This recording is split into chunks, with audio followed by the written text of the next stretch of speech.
ओम गण गणपते नमः। ओम गण गणपते नमः। ओम गण गणपते नमः। ओम गणेशाय नमः। ओम गणेशाय नमः। वक्रतुंड महाकाय सूर्यकोटि संप्रभा निर्विघ्नं कुरु मे देव सर्वकार्येषु सर्वदा गजाननं भूर्भुवः कपितजं फलचारुभक्षणं मस्तकं सुविघ्नस्करं नमामि विघ्नेश्वर पादपङ्कजम्।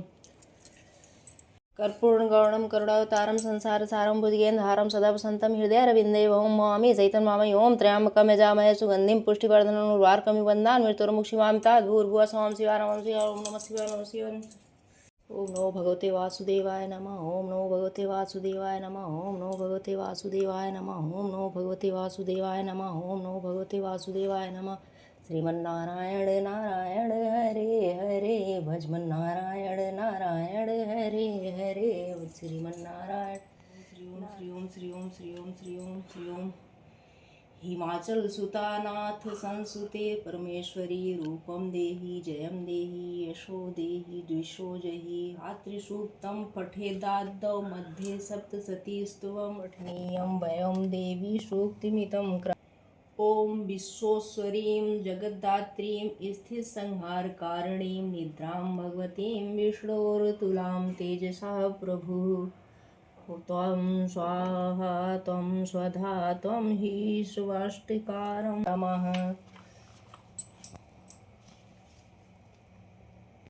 श्री गणपतिर्जयति। ओम अस्य श्री निर्वाण मंत्रस्य ब्रह्मा विष्णु रुद्रा ऋषया गायस्त्रुगणुष्ठु भस्छन्दांसि श्री महाकाली महालक्ष्मी महासरस्वत्यो देवताः ऐं बीजं ह्रीं शक्ति क्लीं कीलकं श्री महाकाली महालक्ष्मी महासरस्वती प्रीत्यार्थे जपे विनियोगा।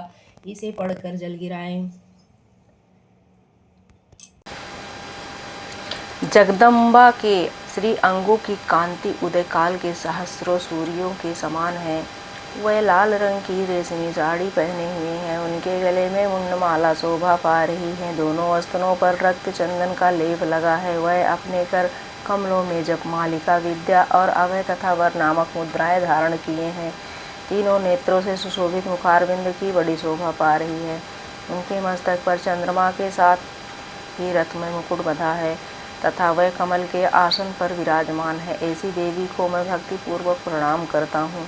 ऋषि कहते हैं, दैत्यों की सेना को इस प्रकार तहस नहस होते देख महादैत्य सेनापति चिछुर क्रोध में भरकर अंबिका देवी से युद्ध करने के लिए आगे बढ़ा। वह असुर रणभूमि में देवी के ऊपर इस प्रकार बाणों की वर्षा करने लगा जैसे बादल मेरुगिरी के शिखर पर पानी की धार बरसा रहे हों। तब देवी ने अपने बाणों से उनके बाण समूहों को अनायास ही काटकर उनके घोड़ों और सारथी को मार डाला। साथ ही उनके धनुष तथा अत्यंत ऊंची ध्वजा को भी तत्काल काट गिराया। धनुष कट जाने पर उनके अंगों को अपने बाणों से बींध डाला। धनुष रथ घोड़े और सारथी के नष्ट हो जाने पर वह असुर ढाल और तलवार लेकर देवी की ओर दौड़ा। उनके तीखी धार वाली तलवार से सिंह के मस्तक पर चोट करके देवी को भी बाईं भुजा में बड़े वेग से प्रहार किया। राजन, देवी की बाह पर पहुंचते ही वह तलवार टूट गई। फिर तो क्रोध से लाल आंखें करके उस राक्षस ने शूल हाथ में लिया और उसने उस महादैत्य ने भगवती भद्रकाली के ऊपर चलाया। वह शूल आकाश से गिरते हुए सूर्यमंडल की भांति अपने तेज से प्रज्वलित हो उठा। उस शूल को अपनी ओर आते देख देवी ने भी शूल का प्रहार किया। उससे राक्षस के शूल के सैकड़ों टुकड़े हो गए। साथ ही महादैत्य चिशुर की भी धज्जियां उड़ गई। वह प्राणों से हाथ धो बैठा। महिषासुर के सेनापति उस महाप्रक्रमी चिशुर के मारे जाने पर देवताओं को पीड़ा देने वाला चामर हाथी पर चढ़ कर आया। उसने भी देवी के ऊपर शक्ति का प्रहार किया, किंतु जगदम्बा ने उसे अपने हुंकार से ही आहत एवं निष्प्रभ करके तत्काल पृथ्वी पर गिरा दिया। शक्ति टूट कर गिरी हुई देख चामर को बड़ा क्रोध हुआ। तब उसने शूल चलाया, किंतु देवी ने भी उसे अपने बाणों द्वारा काट डाला। इतने में ही देवी का सिंह उछलकर हाथी के मस्तक पर चढ़ गया और उस दैत्य के साथ खूब जोर लगाकर बाहु युद्ध करने लगा। वह दोनों लड़ते लड़ते हाथी से पृथ्वी पर आ गए और अत्यंत क्रोध में भरकर एक दूसरे पर बड़े भयंकर प्रहार करते हुए लड़ने लगे। तदंतर सिंह बड़े वेग से आकाश की ओर उछला और उधर से गिरते समय उसने पंजों की मार से चामर का सिर धड़ से अलग कर दिया। इसी प्रकार उदग्र में शिला और वृक्ष आदि की मार खाकर रणभूमि में देवी के हाथ से मारा गया तथा कराल भी दांतों, मुक्कों और थप्पड़ों की चोट से धराशायी हो गया। क्रोध में भरी हुई देवी ने गदा की चोट से उद्दत का कचूमर निकाल डाला। भिंदीपाल से वाशकाल को तथा बाणों से ताम्र और अंधक को मौत के घाट उतार दिया। 3 नेत्रों वाली परमेश्वरी ने त्रिशूल से उग्रास से उग्रवीर तथा महाहनु नामक दैत्यों को मार डाला। तलवार की चोट से विड़ाल के मस्तक को धड़ से काट गिराया। दुर्धर और दुर्मुख इन दोनों को भी अपने बाणों से यमलोक भेज दिया। इस प्रकार अपनी सेना का संहार होता देख महिषासुर ने भय का रूप धारण करके देवी के गणों को त्रास देना आरंभ किया। किन्हीं को थूथुन से मारकर, किन्हीं के ऊपर खुरों का प्रहार करके, किन्हीं को मूंछ से चोट पहुंचाकर, कुछ को सींगों से विदीर्ण करके, कुछ गणों को वेग से, किन्हीं को सिंहनाद से, कुछ को चक्कर देकर और कितने को निश्वास वायु के झोंके से धराशायी कर दिया।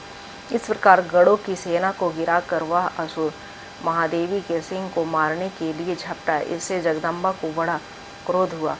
उधर महाप्रक्रमी महिषासुर भी क्रोध में भरकर धरती को खुरों से खोदने लगा तथा अपने सींगों से ऊंचे ऊंचे पर्वतों को उठाकर फेंकने और गरजने लगा। उसके बेग से चक्कर देने के कारण पृथ्वी शुद्ध होकर फटने लगी। उसकी पूंछ से टकराकर समुद्र सब ओर से धरती को डुबाने लगा। हिलते हुए सींगों के आघात से विदीर्ण होकर बादलों के टुकड़े टुकड़े हो गए। उसके श्वास की प्रचंड वायु के बेग से उड़े हुए सैकड़ों पर्वत आकाश से गिरने लगे। इस प्रकार क्रोध में भरे हुए उस महादैत्य को अपनी ओर आते देख चंडिका ने उसका वध करने के लिए महान क्रोध किया। उन्होंने पाश फेंक कर उस महान असुरों को बांध लिया। उस महासंग्राम में बंध जाने पर उसने भैंसे का रूप त्याग दिया और तत्काल सिंह के रूप में वह प्रकट हो गया। उस अवस्था में जगदम्बा ज्यों ही उसका मस्तक काटने के लिए उद्यत हुई, त्यों ही वह खड्गधारी पुरुष के रूप में दिखाई देने लगा। जय हो देवी। तब देवी ने तुरंत ही बाणों की वर्षा करके ढाल और तलवार के साथ उस पुरुष को भी बींध डाला। इतने में ही वह महान गजराज के रूप में परिणित हो गया तथा अपनी सूंड से देवी के विशाल सिंह को खींचने और गरजने लगा। खींचते समय देवी ने तलवार से उसकी सूंड काट डाली। तब उस महादैत्य ने पुनः भैंसे का शरीर धारण कर लिया और पहले की ही हाथ चराचर प्राणियों सहित तीनों लोगों को व्याकुल करने लगा। तब क्रोध हुई जगत माता चंडिका का बारंबार उत्तम मधु का पान करने और लाल आंखें करके हंसने लगी। भैंसे का शरीर धारण कर लिया और पहले की ही भांति चराचर प्राणियों सहित तीनों लोगों को व्याकुल करने लगा। तब क्रोध में भरी हुई जगत माता चंडिका का बारंबार उत्तम मधु का पान करने और लाल आंखें करके हंसने लगी। उधर वह बल और पराक्रमी के मद से उन्मत्त हुआ राक्षस गरजने लगा और अपनी सींगों से चंडी के ऊपर पर्वतों को फेंकने लगा। उस समय देवी अपने बाणों के समूहों से उसके फेंके हुए पर्वतों को चूर्ण करती हुई बोली। बोलते समय उनका मुख मद से लाल हो रहा था और बाणी लड़खड़ा रही थी। देवी ने कहा, ओ मूढ़, मैं जब तक मद पीती हूँ तब तक तू क्षण भर के लिए खूब गरज ले। मेरे हाथ से यही तेरी मृत्यु हो जाने पर अब शीघ्र ही देवता भी गर्जना करेंगे। ऋषि कहते हैं, यूँ कहकर देवी उछली और उस महादैत्य के ऊपर चढ़ गई। फिर अपने पैर से उसे दबाकर उन्होंने शूल से उसके कंठ में आघात किया।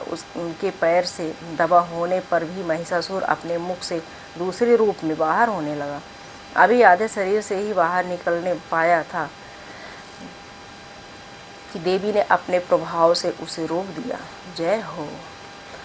आधा निकला होने पर भी वह महादैत्य देवी से युद्ध करने लगा। तब देवी ने बहुत बड़ी तलवार से उसका मस्तक काट गिराया। फिर तो हाहाकार करती हुई दैत्यों की सारी सेना भाग गई तथा संपूर्ण देवता अत्यंत प्रसन्न हो गए।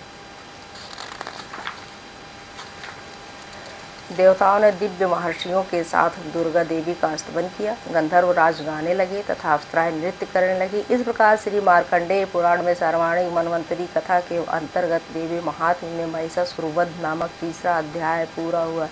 जय माता रानी की। आवाहनम न जानामि विसर्जनम पूजाम चैव न जानामि क्षम्यतां परमेश्वरी मंत्रहीनम क्रियाहीनम भक्तिहीनम सुरेश्वरी यत् पूजितं मया देवी परिपूर्णम तदस्तु मे।